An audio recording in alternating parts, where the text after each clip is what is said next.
매주 찾아오는 건강한 삶의 가이드 헬스앤이슈입니다. 날씨가 추워지면서 이 기온이 떨어지고 대형 쇼핑몰처럼 따뜻한 곳에서 쇼핑이나 놀이를 모두 해결하는 몰링족이 급증하고 있는데요. 그런데 이렇게 한꺼번에 많은 사람들이 몰리기 때문에 바이러스 및 세균성 질환에 감염될 위험이 굉장히 크다고 합니다. 자세한 내용 헬스앤이슈에서 알려드리겠습니다.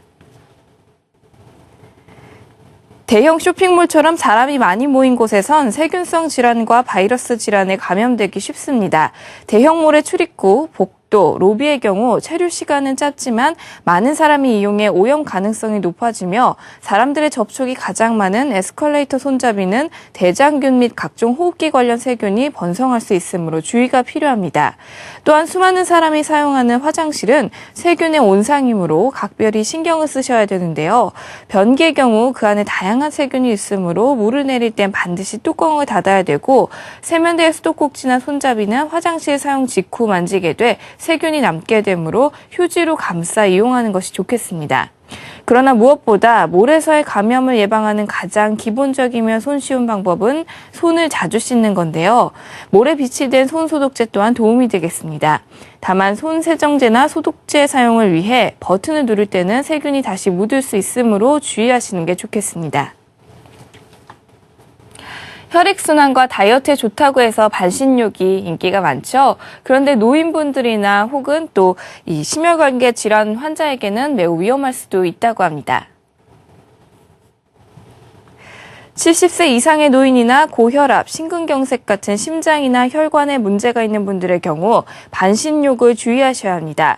42도 이상의 뜨거운 물에 들어가면 혈관이 이완되고 갑작스럽게 수축되면서 협심증이나 심혈관계 질환을 더욱 악화시키게 되는데요.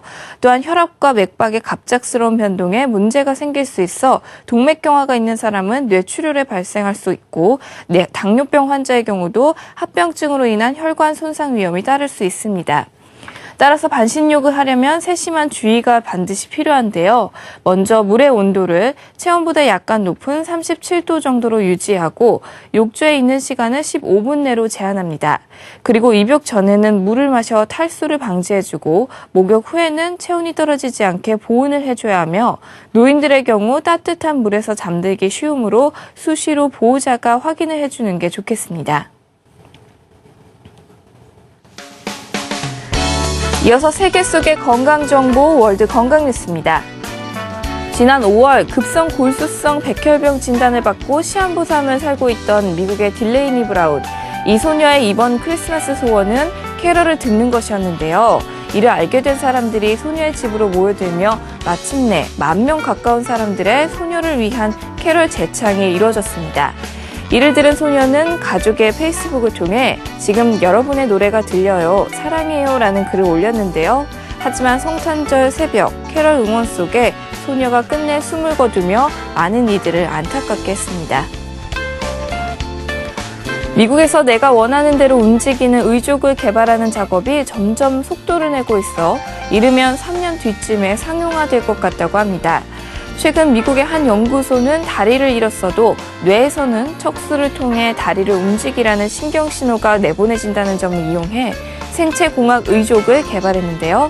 이 생체 의족은 힘줄에 센서를 부착해 미세한 전기 신호를 감지한 뒤 이를 컴퓨터로 해독해 운동 명령을 받는다고 합니다. 중국에서 B형 간염 백신을 받은 영아가 사망하는 사례가 잇따르면서 이른바 살인 백신 논란이 커지고 있습니다. 신화통신은 중국 쓰촨성 메이산시에서 B형 간염 백신을 맞은 신생아가 숨지면서 전역에서 B형 간염 백신 접종 후 사망한 영아가 2달 사이 8명으로 늘어났다고 보도했는데요. 현재 중국 보건당국은 선전 캉타이선 우주핀사의 B형 간염 백신 사용을 중단시키고 영아 사망의 정확한 원인을 조사하고 있습니다. 벌써 2013년의 마지막 방송입니다. 다가오는 새해에도 시청자 여러분들 모두 건강하시길 바라고요. 저도 더욱더 알찬 소식 가지고 찾아뵐게요. 새해 복 많이 받으세요. 지금까지 헬스앤이슈였습니다.